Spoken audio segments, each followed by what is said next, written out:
Hello students, today we will learn about ER model concept. ER is basically standard for entity relationship model. So introduction of ER model. ER model is used to model the logical view of the system from data perspective, which consists of these components: entity, entity type and entity set. An entity may be an object with a physical existence, particular person, car, house or employee, or it may be an object with a conceptual existence, such as a company, a job or a university course. So an entity is an object of entity type, and set of all entities is called as entity set. For example, E1 is an entity having entity type student, and set of all students is called entity set.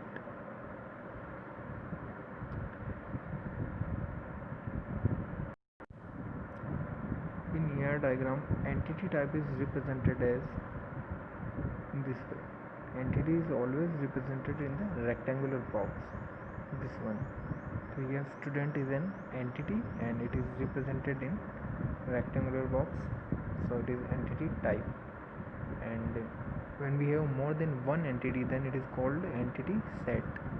So here E1, E2 and E3, these are entity set.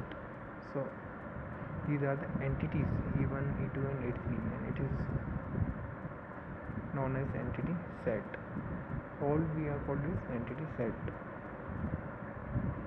Now ER model stands for an entity relationship model. It is a high level data model. This model is used to define the data elements and relationship for a specified system. It develops a conceptual design for the database. It also develops a very simple and easy to design view of data. In ER modeling, the database structure is portrayed as diagram called an entity relationship diagram. Means ER modelling जो होता है, इसमें जो database structure होता है उसको entity relationship के एक डायग्राम में डिस्प्ले किया जाता है, जहाँ एंटिटी जो होती है वो रेक्टेंगुलर बॉक्स में रहती है and relationships are represented in diamond shape. For example, suppose we design a school database. In this database, the student will are entity and attributes like address, name, ID, age, etc.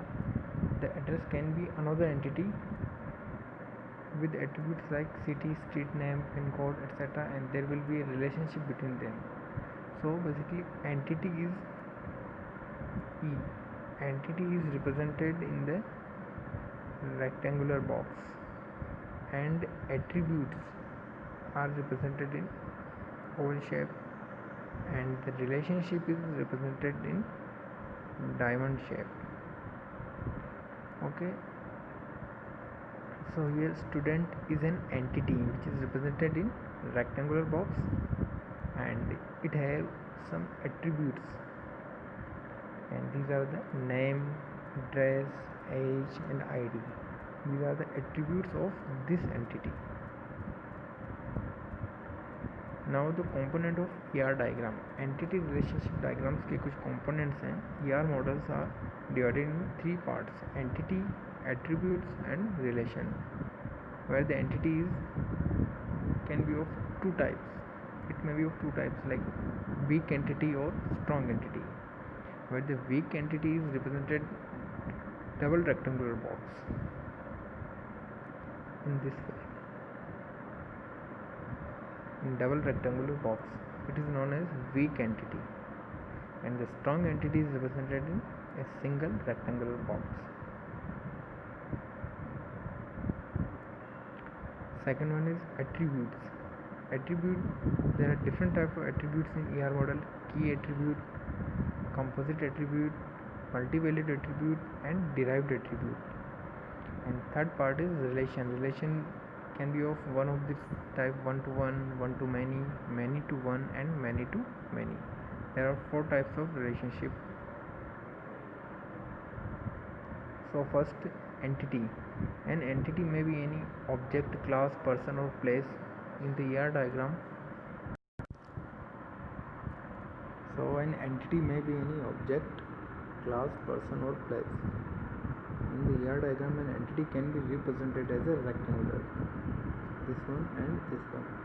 So consider an organization as an example. Manager, product, employee, department, etc. can be taken as an entity. So here we take employee and department as an entity. So employee is an entity, department is also an entity which is represented in rectangular box, and the relationship between these two entities, employee and department, is work for.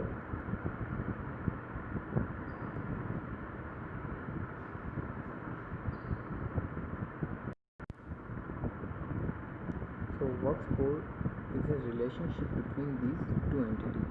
Employee works for department, and relationship is always represented in diamond shape, this one.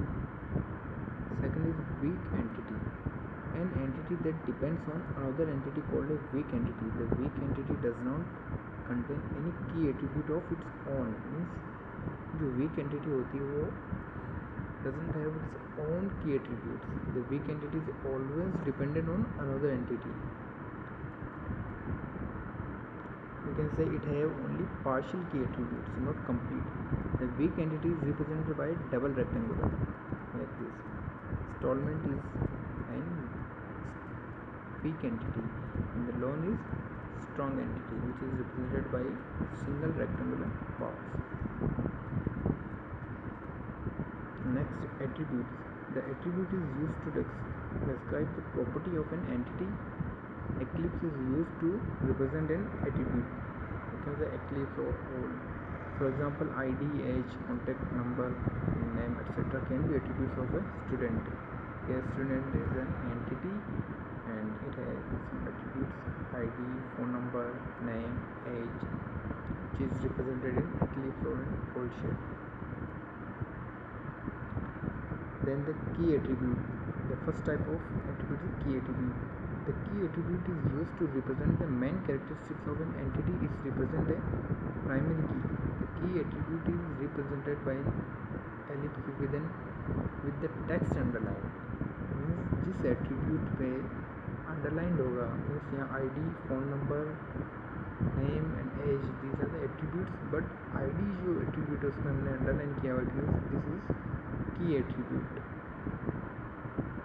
Second is composite attribute. An attribute that composed of many other attribute is known as composite attribute. The composite attribute is represented by an ellipse, and those ellipses are connected with an ellipse. This one here, name is an attribute, and it is composite attribute because it consists of these three attributes: first name, middle name and last name.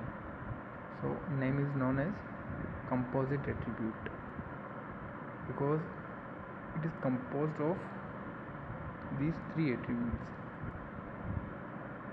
Next, multi-valued attributes. An attribute can have more than one value.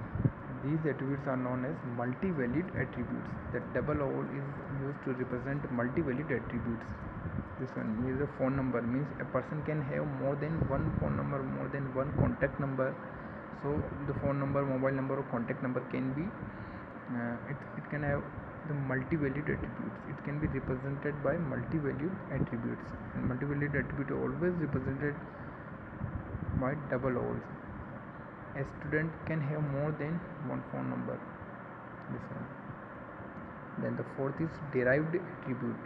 An attribute that can be derived from other attribute is known as a derived attribute. It can be represented by a dashed ellipse.